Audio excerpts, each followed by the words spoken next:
Hulagu Khan کی بیٹی Baghdad میں گشت کر رہی تھی کہ ایک ہجوم پر اس کی نظر پڑی۔ پوچھا، لوگ یہاں کیوں اکٹھے ہیں؟ جواب آیا، ایک عالم کے پاس کھڑے ہیں۔ اس نے عالم کو اپنے پاس آنے کا حکم دیا۔ عالم کو تتاری شہزادی کے سامنے لا کر حاضر کیا گیا۔ شہزادی مسلمان عالم سے سوال کرنے لگی، کیا تم لوگ اللہ پر ایمان نہیں رکھتے؟ عالم، یقیناً ہم ایمان رکھتے ہیں۔ شہزادی، کیا تمہارا ایمان نہیں کہ اللہ جسے چاہے غالب کرتا ہے؟ عالم، یقیناً ہمارا ایمان اس بات پر ہے۔ شہزادی، تو کیا اللہ نے آج ہمیں تم لوگوں پر غالب نہیں کر دیا؟ عالم، یقیناً کر دیا۔ شہزادی، تو کیا یہ اس بات کی دلیل نہیں کہ خدا ہمیں تم سے زیادہ چاہتا ہے؟ ویڈیو میں آگے بڑھنے سے پہلے میری آپ سے ریکویسٹ ہے کہ اگر آپ میرے چینل پر نئے ہیں تو میرے چینل کو سبسکرائب کریں اور ساتھ موجود بیل آئیکن کو بھی پریس کریں تاکہ آپ کو ہر نئی ویڈیو کا نوٹیفیکیشن ملتا رہے، اور اگر آپ کو ویڈیو اچھی لگے تو تھمز اپ دیں اور دوسروں کے ساتھ شیئر کریں۔ عالم، نہیں۔ شہزادی، وہ کیسے؟ عالم، تم نے کبھی چرواہے کو دیکھا ہے؟ شہزادی، ہاں دیکھا ہے۔ عالم، کیا اس کے ریوڑ کے پیچھے چرواہے نے اپنے کچھ کتے رکھے ہوتے ہیں؟ شہزادی، ہاں رکھے ہوتے ہیں۔ عالم نے جواب دیا، اچھا تو اگر کچھ بھیڑیں چرواہے کو چھوڑ کر کسی دوسری طرف کو نکل کھڑی ہوں اور چرواہے کی سن کر واپس آنے کو تیار ہی نہ ہوں تو چرواہا کیا کرتا ہے؟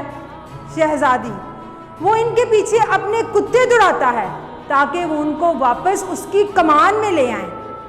عالم، وہ کتے کب تک ان بھیڑوں کے پیچھے پڑے رہتے ہیں؟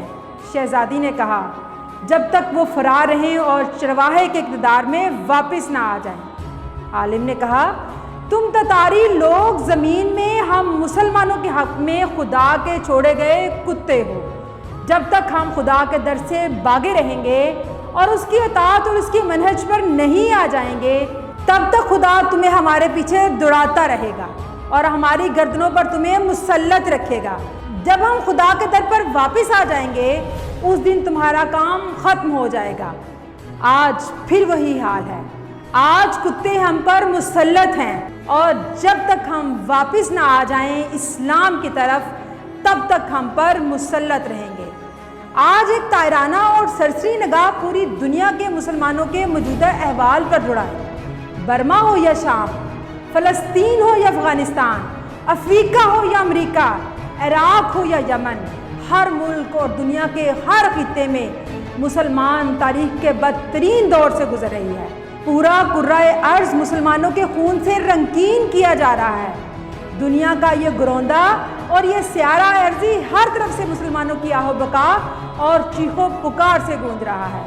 اس دور ظلم و ستم میں مسلمانوں کا خون سب سے آسان اور ارزاں ہو گیا ہے۔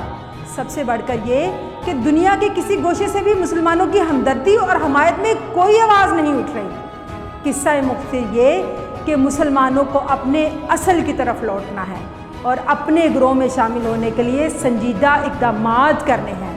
انشاءاللہ اللہ کامیابی و کامرانی ان کا مقدر کرے گا اور زمین کی سربراہی اور دیگر اقوام کی قیادت و سیادت انہیں حاصل ہوگی اور وہ ایک فائدہ مند امت بن کر دوبارہ ابھریں گے اور پوری دنیا انہیں عزت و احترام کی نگاہ سے دیکھے گی۔ سورہ آل عمران آیت نمبر 139 میں اللہ پاک کا ارشاد ہے، نہ آئندہ کے لیے ہمت ہارو اور نہ موجودہ اور گزرے ہوئے تکلیف دہ حالات پر غم کرو، تم ہی سربلند رہو گے، شرط یہ ہے کہ تم ایمان پر قائم رہو۔ دل کہتا ہے فصل جنوب کے آنے میں کچھ دیر نہیں، دل کہتا ہے فصل جنوب کے آنے میں کچھ دیر نہیں، اب یہ ہوا چلنے ہی کو ہے، صبح چلے یا شام چلے۔ فی امان اللہ۔